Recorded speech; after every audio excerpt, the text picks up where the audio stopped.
What we lack in Kenya are not principles. We lack values.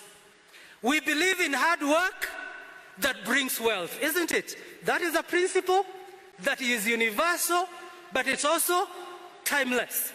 We all believe that when you work hard, and Kenyans know how to work hard. However, we have never internalized that principle to help us now move it into a value. That is a principle, and it applies everywhere. However, we as Kenyans have become a nation of thieves. A nation of thieves minus opportunities. All of us are busy looking for opportunity to make wealth. It is even sadder when Christians call such things as blessings or breakthroughs. Haven't you heard them say, I got a breakthrough, and it's corruption? Can I tell you this? When you go there and become corrupt, even if you brought all the money, not just tithe, and brought it to the altar here, God cannot be bribed by you. You will not get the blessing. God blesses what He has given us through good and hard work. Those tenders you do there, and you corrupt your way by bribing, don't bring blessings on you. You will see the effect of those things even on your children. No wonder the president the other day confessed that 2 billion shillings are lost every day. Now, you know, Mr. President is not just a simple guy.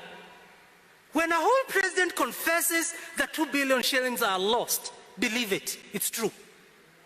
Mr. President, thank you for the confession that we are all thieves minus opportunities. But what does that tell you? Mr. President, you have the EACC, you have the DPP, you have the NIS, you have every government machinery at your disposal. Either the government knows who steals the Kenyan money, or the government is part of the stealing. What are you telling Kenyans when you confess such? That you are defeated? Who will save then this country if the president cannot save us? We have become a nation of thieves. Up to now, KEMSA report is not out, even after the president gave the ultimatum. Either the government then knows the thief, or they are part of the scheme. No wonder. Nowadays, everybody wants to be a politician. Why? The moment they are elected, the first thing they ask, what is there for me? If that is the way you go asking for employment as believers, and the first thing you ask is how you can steal, there are no blessings on us as Kenyans. And these are some of the things that are fueling the hustler dynasty narrative. We have money for BBI, which will only benefit only a few people at the top, the kingpins. BBI will not solve your problems. They only want to benefit at the top so that they can share. We can have money for BBI, but we have no money to build schools that our children learn under the trees.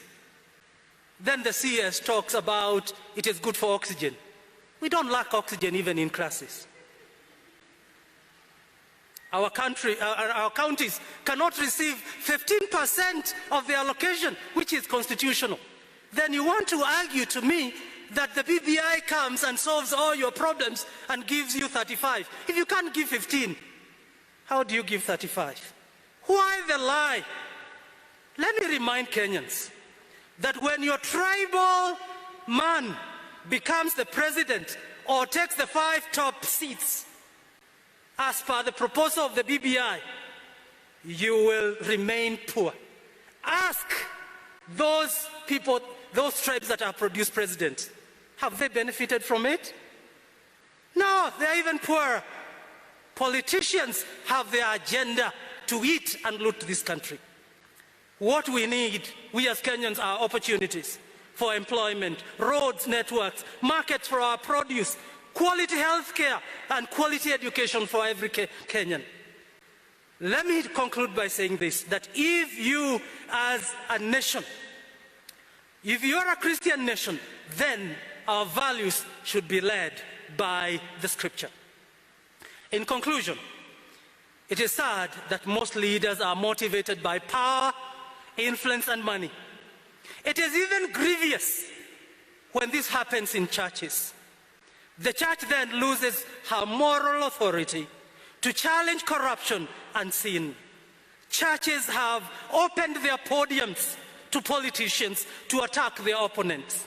Reggae must stop in churches. And I want to tell politicians, in this cathedral, this podium will never be used by you.